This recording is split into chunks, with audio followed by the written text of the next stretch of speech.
Hey, APUS class. Thanks for coming back to Unit 7, Special Pandemic Edition. It's not like you can't come back anyway. What else are you going to do right now? So today we're covering conflicts and values. Let's get started. So the 1920s were a period of great modernity. They were also a period of great conflict, and there's a few things going on in this decade that we need to take a look at.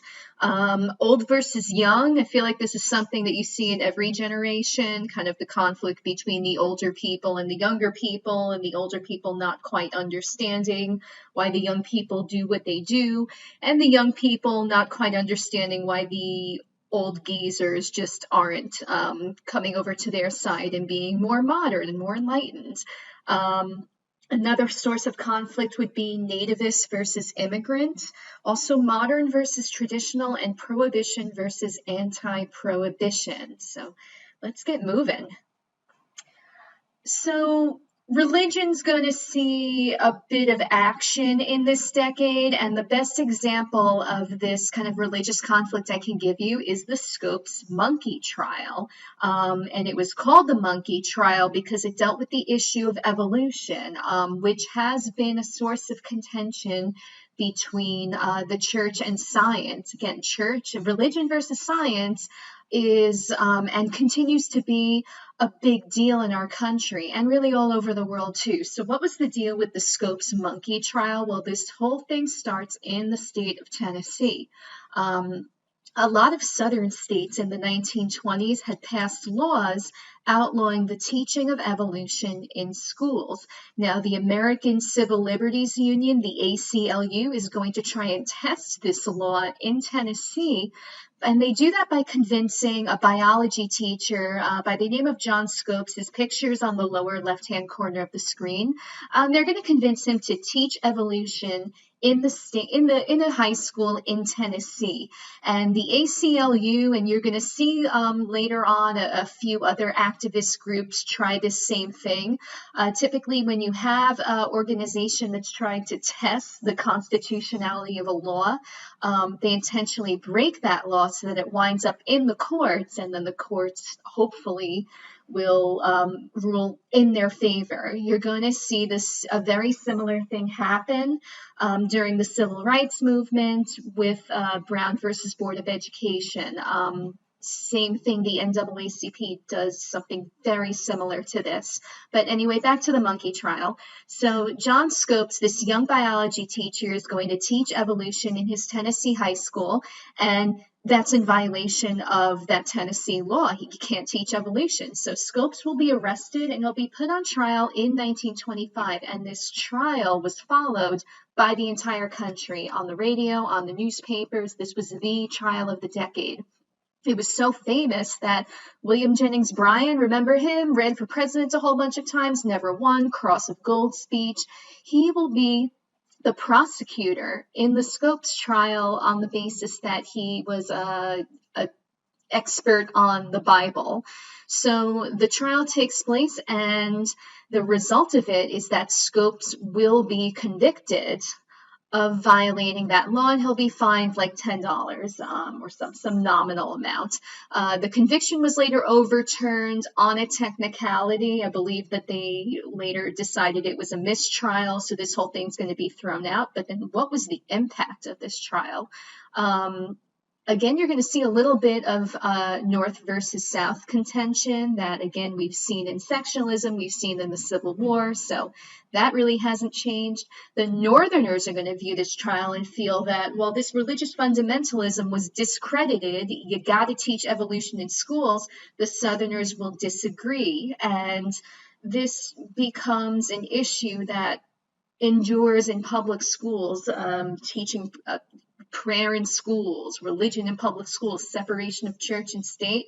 It'll remain a controversial issue. You'll see a later Supreme Court case, Engel v. Vitale. Same thing going on. Basically, does religion have a place in public schools? Is that constitutional? What about prohibition? Many of you are using this for your project, so I'm not going to spend too much time on it, but just the basics. 18th Amendment, ratified in 1919, outlawed the manufacture, sale, consumption of liquor, alcohol. Did people stop drinking after the amendment got ratified? No. Nobody stopped drinking. Even the president Harding still drank in the White House to excess. So the 18th Amendment didn't really do a whole lot. But the impact of this is that people will have to find new and inventive ways to create and consume alcohol. So you'll get a new class of producers called bootleggers who smuggle alcohol. They're going to drive it over from Canada and create like muscle cars to be able to outrun the police. They'll make moonshine and gin in their garages and their basements and their bathtubs. Doesn't sound sanitary, but I guess you got to do what you got to do. Speakeasies will open up, these little secret underground clubs that sold illegal alcohol and let people gamble illegally and played jazz. It had dancing girls. Check out the dancing girls on the top. And it also will lead to a rise in gangsters and organized crime. And these gangsters are going to compete with each other to control the bootlegging trade. Check out Al Capone on the bottom left-hand side of the screen. Many of you have decided to cover Al Capone for your projects. He kind of rose to prominence due to this prohibition. So what did prohibition do? Create a lot of gangsters. Good job, U.S. government, 18th Amendment. What about nativism? Natives versus immigration. There's going to be more of a backlash against immigration in the 1920s. Remember those quota laws after World War I were passed, limiting immigrants coming into the country. The 3% law, the 2% law, just forbidding Asians altogether. That's not very nice.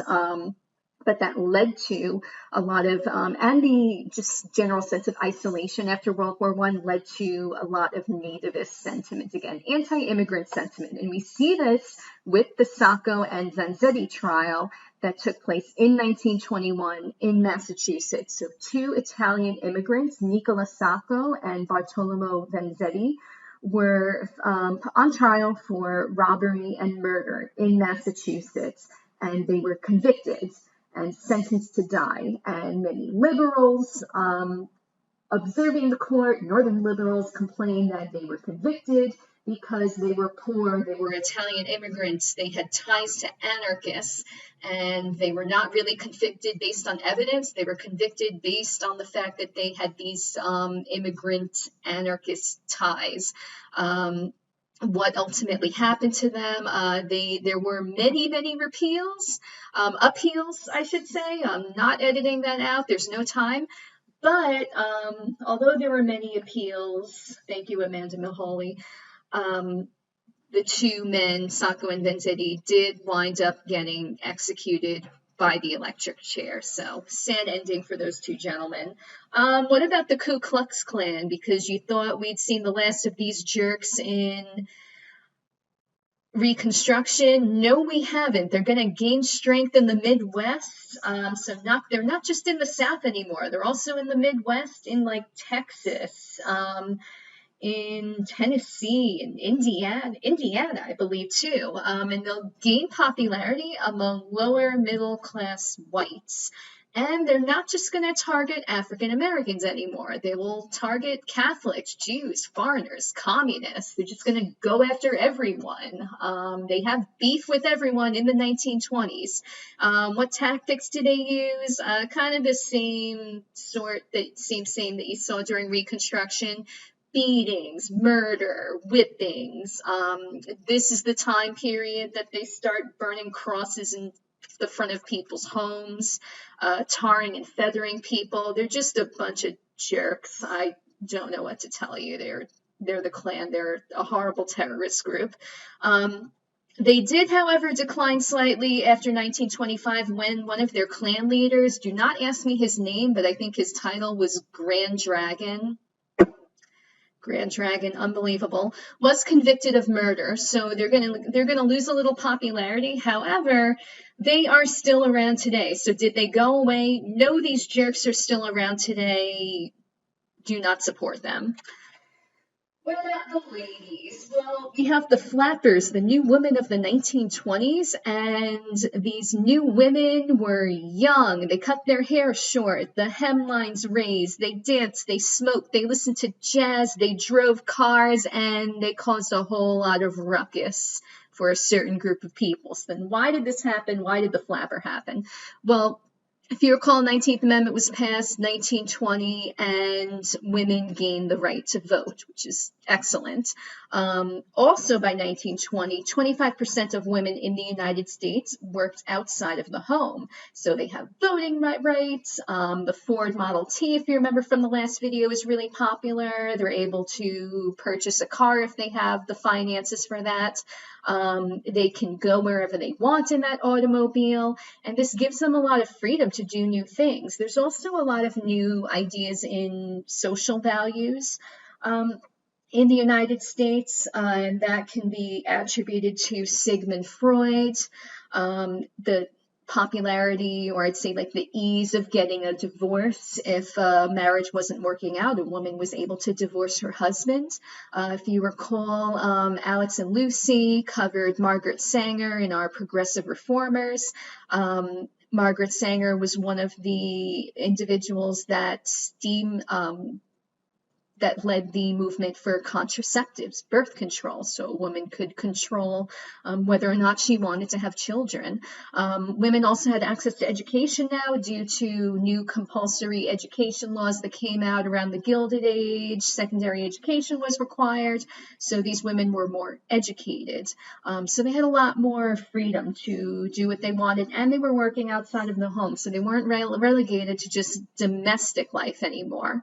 So again, they cut their hair short, they sang, they danced, they smoked, and some people were just shook by it. So who are the critics? Who are the people that really criticize the flappers? Clergy are going to criticize the flappers, claim that they were indecent, the shorter hemlines, just, you cannot show a woman's legs at all. You can't have a woman cut her hair short. You can't have a woman wear too low of a neckline. It's indecent, it's improper, it's not ladylike. Women's rights activists were another group that kind of criticized the flapper, the young women of the 20s, and felt that they abused this newfound freedom, and that these, like Charlotte Perkins Gilman, who claimed that they did so much work for women's suffrage to get women these rights, and they felt that the younger flappers are kind of squandering these rights by going out and, going out partying, cutting their hair, smoking, drinking, where they should, use that to be kind of the moral compass of the world. But I mean, if they were given this freedom, they should have the freedom to exercise those rights however they want. Anyway, that's just, I'm getting off my soapbox now. But are women more moral than men? I think that's another debate that we could save for another day. Are they? Aren't they? I don't know. But if they're given these freedoms of suffrage, of the freedom to work outside the home, not just stay stuck in the home taking care of the home all day, and if they're not breaking laws and hurting themselves or anyone else, why can't they wear a nice little beaded dress and cut their hair short? Anyway, getting off the soapbox now. There's some flappers too. Look at their fur coats. Guy in the back's okay too. Anyway, literature, moving on. Literature, you've probably read some of these books, maybe for English class, but the writers of the 20s, or at least a couple of writers of the 20s, created this group that became to be known as the Lost Generation. And these were authors that condemned war, particularly, remember, we're coming out of World War I, we're all disillusioned by war, it's no longer romantic and whimsical. People are coming back with their faces blown off, missing limbs. These authors are going to criticize organized religion. They'll criticize the excesses of the 1920s, saying we're going too far, we're becoming corrupt and immoral. And good examples of these would be Ernest Hemingway. war book that he wrote, Farewell to Arms. Check it out if you haven't. Many of you probably have read The Great Gatsby for your English class, or may read The Great Gatsby for English class. That's a good book to read about the excesses of the 1920s, or at least Fitzgerald's reaction against the excesses of the 1920s, because some of the Buchanans are just garbage people in that book. T.S. Eliot, a great poet who wrote The Wasteland, another kind of anti-war, anti-conflict poem, but a lot of these writers are going to go into exile after they write their works. They'll go to Europe, live in exile, develop drinking problems, especially Hemingway and Fitzgerald. Just say no, gentlemen. So, discussion question. You notice that all of these kind of modern cultural values, see a lot of evolution in culture in here. So how did these evolve in response to developments in technology? Check out your reading, check out the previous video, and then think about how did technology have something to do with all of these cultural changes going on? Or was it isolated? Did they not have anything to do with each other? And anyway, let me know what you think in Google Classroom, and I will see you all on the other side. Take care. Have a nice day.